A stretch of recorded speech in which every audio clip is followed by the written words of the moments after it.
Buen día, ingeniero. En esta oportunidad, mi grupo y yo vamos a exponer nuestro artículo que en esta ocasión lleva por título Transporte de sedimentos de cauces de alta pendiente. Como sabemos, la creciente necesidad del recurso hídrico para los diferentes usos, ya sea en la naturaleza como en las actividades del ser humano, nos ha estimulado un incremento en el estudio detallado de cada una de las fases del ciclo hidrológico. En regiones de morfología abrupta y de régimen irregular de precipitaciones, las crecidas generalmente suelen presentarse llevando una gran cantidad de transporte de sedimentos. Si bien es usual que en las regiones semiáridas se presenten flujos que sean muy concentrados, el cambio climático va a incidir en que estos cada vez sean más acusados, lo que obligará a controlarlos para así minimizar sus efectos destructivos. Las dos características comunes de tales métodos es que no fueron desarrollados con el propósito específico de estimar el transporte de sólidos en causa, este, y se consideran como parámetro regulador del transporte la diferencia entre el esfuerzo cortante medio en el lecho y el esfuerzo cortante crítico, que corresponde a las condiciones de iniciación del movimiento. Luego de esto se van a presentar dos metodologías que son desarrolladas específicamente para estimar el transporte de sólido en cauces de alta pendiente. Y la primera va a considerar el exceso del caudal sobre el caudal crítico unitario como variable determinante ya sea de las condiciones de arrastre, y también la segunda va a incorporar la influencia del número de Freud densimétrico de las partículas en exceso a un valor crítico. Posteriormente se van a comparar los resultados de las diferentes aproximaciones con mediciones y con bancos de datos. Se propone una nueva función de transporte que va a ajustar mejor que las relaciones funcionales que ya han sido analizadas para estimar el transporte de sedimentos gruesos en los ríos de alta pendiente. Bueno, las zonas semiáridas se caracterizan por contar con una pluviometría irregular. Esto confiere, entre otras características, una cobertura vegetal reducida o casi ausente. El cambio climático está provocando un efecto directo sobre la frecuencia y la intensidad de la precipitación, de manera que actualmente en estas zonas se producen lluvias más intensas y también menos frecuente. Es bien conocido que el equilibrio de una partícula en el lecho de un río está gobernado por un balance de fuerzas que son desestabilizadoras y también de arrastre, y de las fuerzas estabilizantes de gravedad y de entrabamiento de las partículas. Ya se había observado una relación de potencia entre la velocidad media del fluido y el peso de una partícula que comenzará a moverse por una acción de flujo. Dubois introdujo en 1779 por primera vez el concepto sobre el esfuerzo cortante en el lecho y realizó experimentos sobre el movimiento de las partículas que lo componen. Desde entonces se han propuesto muchas expresiones. En su mayoría se basan en el criterio del esfuerzo cortante crítico para predecir las condiciones de iniciación del movimiento de partículas. La relación mejor conocida para describir esta iniciación de movimiento fue propuesta por Shields, quien lleva a cabo varios experimentos sistemáticos y que usó datos obtenidos por otros investigadores para así determinar el esfuerzo cortante crítico dimensional en función del número de Reynolds de partículas. Eso sería todo. Le cedo la palabra al siguiente compañero. Buenas noches, ingeniero. Continuando con la exposición, vamos a hablar acerca de la descripción del problema ambiental. El transporte de los sedimentos se puede clasificar según su mecanismo de transporte en dos tipos. El primero, el transporte de sedimentos en suspensión, y el segundo, el de arrastre de fondo. El primero va a depender en su mayoría de las partículas que van a provenir de las laderas de las cuencas. El segundo va a depender de la erosión del lecho que cause. Según Letzi, en 2003 confirma la relación entre el transporte sólido en suspensión y la disponibilidad de sedimentos finos, a diferencia del transporte de fondo, que está directamente relacionada con variables hidrodinámicas de cauce en estudio. Además, para un mismo caudal líquido se puede presentar distintas concentraciones de sedimentos en suspensión, pero una sola concentración de sedimentos de fondo. El diseño de diversas obras hidráulicas, ya sea tales como las bocatomas, van a requerir de un conocimiento básico, entre otros, de la hidráulica fluvial y la tasa de transporte de sedimentos en el tramo a considerarse. De esta forma se va a tener una idea de los posibles procesos de agradación y degradación de ríos que pudiesen presentarse. Experimentos sobre iniciación del movimiento. Se realizan experimentos sobre iniciación del movimiento en flujo muy rugoso de alta pendiente. Estos se van a efectuar en dos canales distintos. Los primeros en un canal de 0.5 metros de ancho y 8.5 metros de longitud, con pendientes que varían entre 0.5 y 9.5%. Los caudales varían entre 0.0045 y 0.080 metros cúbicos por segundo. Inicialmente se colocaron elementos de forma cúbica de 0.5 metros de alto sobre el lecho del canal en una concentración de área de 0.16, la cual va a crear la máxima resistencia al flujo. Bueno, continuando con la exposición, voy a darle pase a mi compañero para que continúe. Buen día, ingeniero. Bueno, prosiguiendo con la exposición, voy a hablar acerca de lo que sería el análisis de la iniciación, ¿no?, del movimiento. No sé si mi compañero puede pasar la diapositiva. Ya. Bueno, nos dice que cuando el momento dado, ¿no?, por las fuerzas actuantes, de un fluido en movimiento nos dice que es igualado con el momento producido, ¿no?, por las fuerzas del cuerpo, ¿no?, en este caso Fg. Nos dice que alrededor de algún punto, ¿no? Acá justamente tenemos una figura para poder referenciarnos. Nos dice que se establecen las condiciones críticas para la iniciación del movimiento de las partículas del lecho, ¿no? Como acá nos menciona también, nos dice que se considera una zona de estela cerca del lecho, ¿no?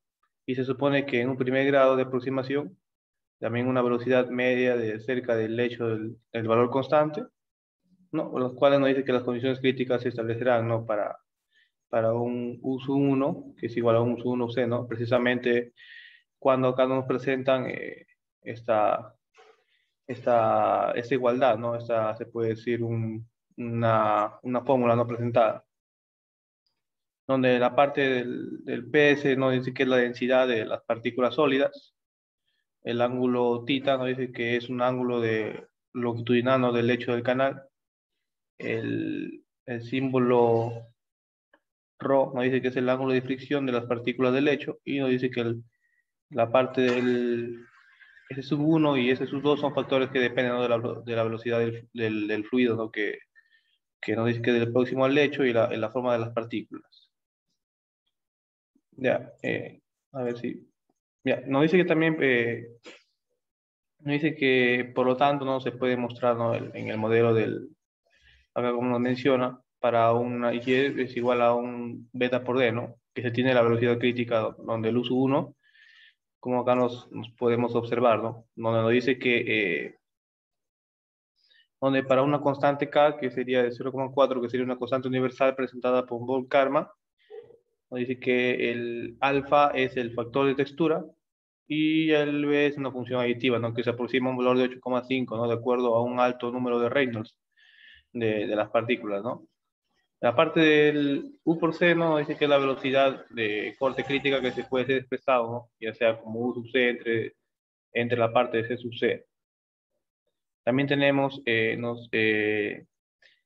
a través de la igualdad, ¿no?, de dos ecuaciones, llegamos a la parte, ¿no?, donde nos dice, en este caso, la parte donde se igualan las ecuaciones y la parte 6 y 7, nos dice que se obtiene, ¿no?, esta igualdad.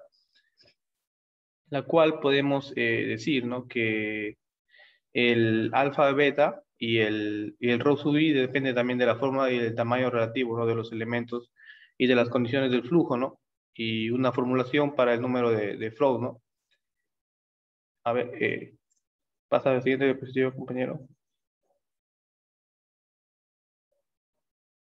Ya. Eh, Nos dice que esta igualdad, ¿no? Como ya está mencionado, depende de la fórmula y del tamaño también, ¿no? Del relativo de los elementos que lo conforman y de las condiciones de flujo, ¿no? Y de acuerdo a una formulación, nos dice para el número de Freud, ¿no?, de crítico de las partículas. Nos dice que para esta igualdad, nos dice que la parte de nos dice que tiene una aproximación a 560, ¿no?, donde se observa, ¿no?, una variación experimental, ¿no?, que va entre 0,035 a 0,090. Y también nos dice que el D mayormente tiene una igualdad a casi cerca de 1933, ¿no? Que este valor se obtuvo, ¿no?, dando un valor tan bajo como la parte del R sub C, ¿no?, que sí, nos aproximamos a ser igual a 0,02. Bueno, para que continúe la exposición, doy pase a mi compañero.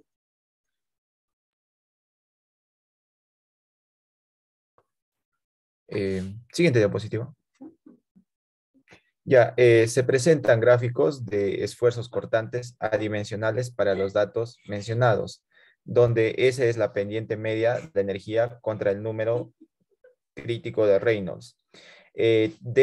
También es el diámetro, ¿no?, adimensional de las partículas, y V, que viene a ser la viscosidad cinemática del fluido. Siguiente diapositiva. Eh, Aquí el gráfico contiene los mismos datos, ¿no?, que la figura anterior. En este se incorporan ciertos datos, ¿no? Siguientes datos que nos muestran, ¿no?, los valores críticos del número de Freud de la partícula. Siguiente. Bueno, como se discutió, ¿no?, anteriormente, los coeficientes de las partículas no son constantes, pero aceptando alguna dispersión, la siguiente ecuación se presenta bajo los siguientes datos experimentales. Y también que son para los coeficientes, se pueden expresar de la forma más compacta, ¿no?, como vemos en la ecuación. En lo que son métodos de cálculo y formulación empleada para el transporte de sedimentos, las principales propiedades del sedimento y de su transporte son el tamaño característico del sedimento, su forma de densidad, la velocidad de sedimentación, porosidad y concentración. El estado de movimiento incipiente del sedimento para un fondo plano se cuantifica a partir del criterio de tensión del corte, ¿no? Resultando su evaluación menos precisa cuando se producen, ¿no?, las formas del hecho. Siguiente diapositiva.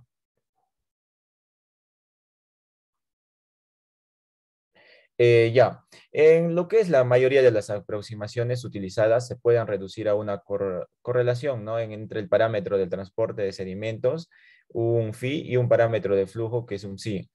Eh, Como vemos en las ecuaciones. En esta tabla se muestran lo que son los datos experimentales que se han empleado para calibrar las diferentes formulaciones. Aquí vemos lo que son los experimentos, el número de datos y lo que son las referencias. Va a continuar mi siguiente compañero.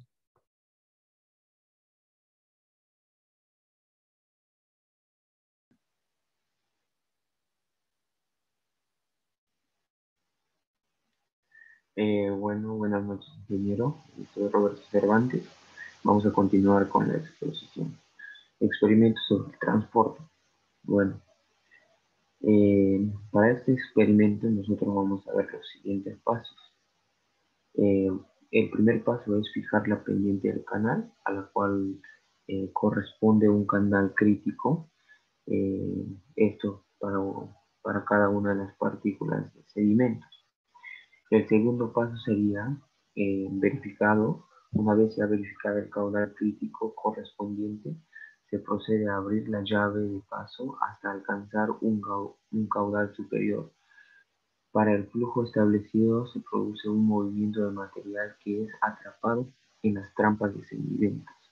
El tercer paso es que se tiene que dejar que circule el flujo permanente de agua y sedimentos durante un tiempo conveniente. Luego se detiene el sistema alimentador y se procede a extraer el material capturado en las trampas. Enseguida se procede a pesar el sedimento atrapado.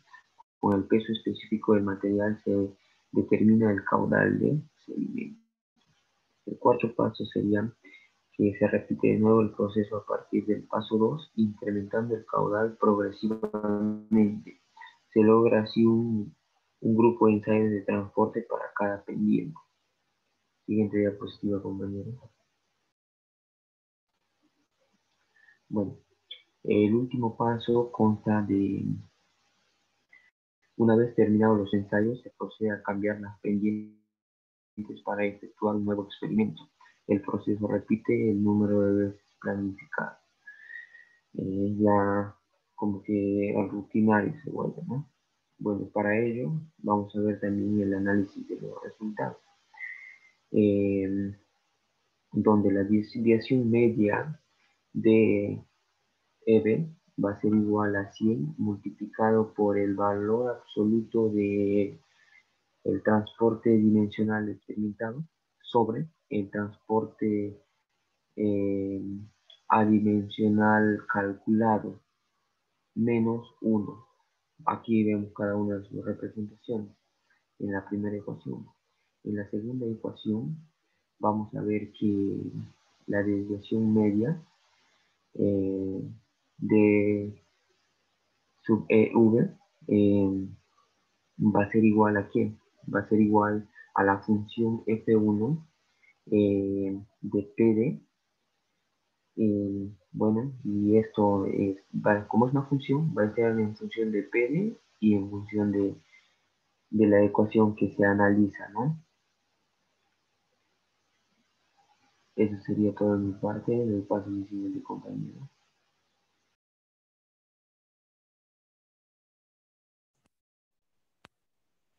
Buenas noches, ingeniero. En esta parte voy a explicar lo que es la nueva relación de transporte. Decimos que el estudio de la nueva información sobre acarreo en función del número de Freud tensimétrico de las partículas lleva a proponer que el transporte de sedimentos se exprese por la relación funcional, como lo dice Cervantes Córdoba, ¿no? En el 2016, a través de la siguiente fórmula.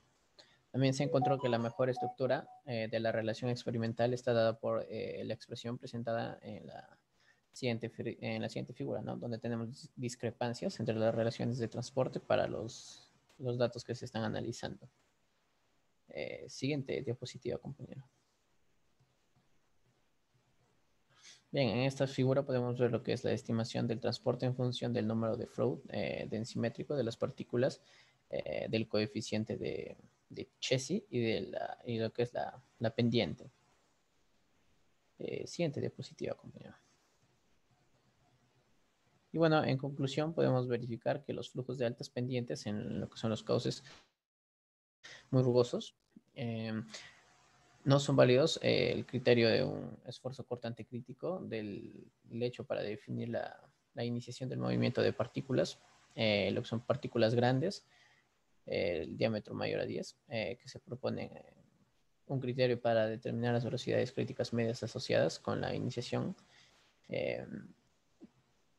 Ahí lo vemos, ¿no? En lo que es en esta tablita tenemos lo que son la desviación media, lo que es la desviación máxima, según el porcentaje de datos, ¿no?